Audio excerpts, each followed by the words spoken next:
One of the experiments that are brought up on board the orbital Cygnus vehicle that the crew is now unloading is the Dove experiments, the satellite project that is going to be demonstrating some new technology. And we have joining us remotely Chris Bosshausen, who's going to be telling us a little bit about that experiment. Thanks so much for joining us, Chris.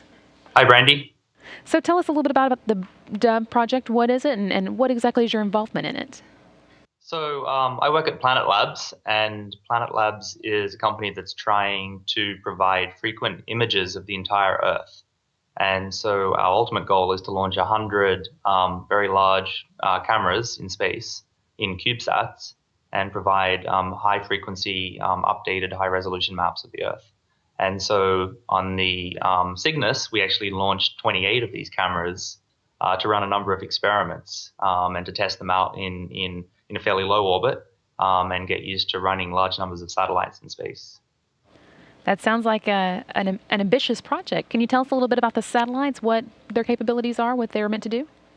Yeah, so each satellite is called a dove, and we picked that name because we really wanted to represent the amazing use cases we think we could have for our data, like just helping life and humanity on Earth and helping our ecosystem and understanding what we're doing to our planet.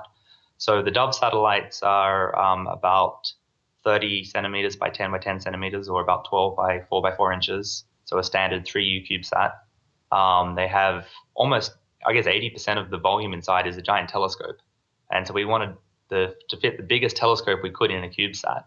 And then we have all of the other things that a satellite needs, like a control system, radios, storage, and reaction wheels for moving the satellite around. And all of these are meant to be taking photos of the Earth for how long? So the ones that we're putting in higher orbits, we actually plan to have operational for a couple of years and provide continuous coverage. The NanoRacks orbit that we go into from the space station is a little lower, and so the satellites will last somewhere between 5 to 7 months on average. And I think this is not the first flock that you've put into orbit. How's your other flock fared? And can you tell us anything about the results from it?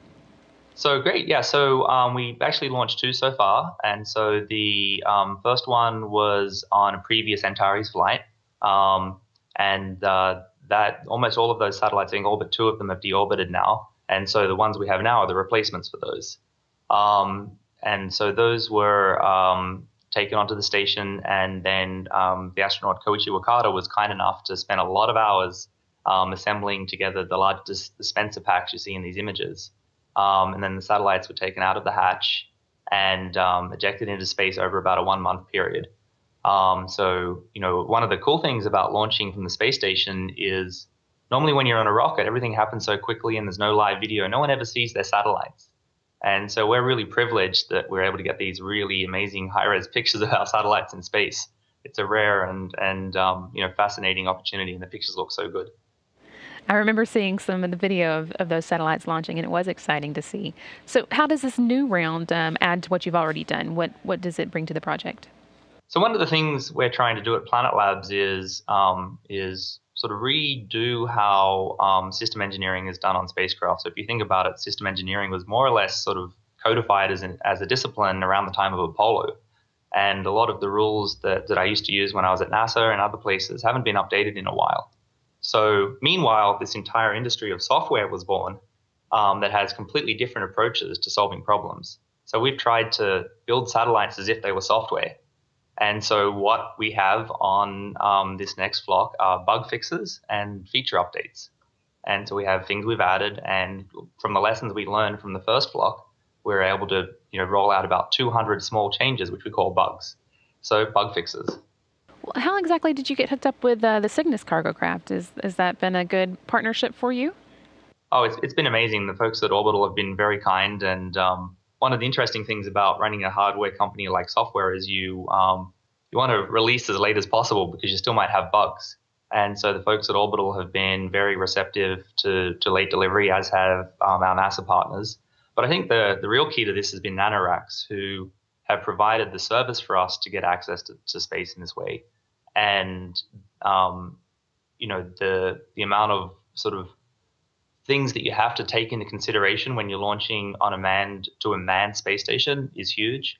and NanoRacks do a splendid job really helping us work through those processes and make sure that what we're delivering is safe for the astronauts to handle. So we wouldn't be in space in this way without NanoRacks. Well, we're glad you are in space. What's the next step for you? What happens after this? So while with the berth, the capsule, Cygnus capsule berth with the station this morning or yesterday, and the hatches opened, I guess, as you just said. So we can't wait to see our satellites pulled out of cargo and starting to be assembled.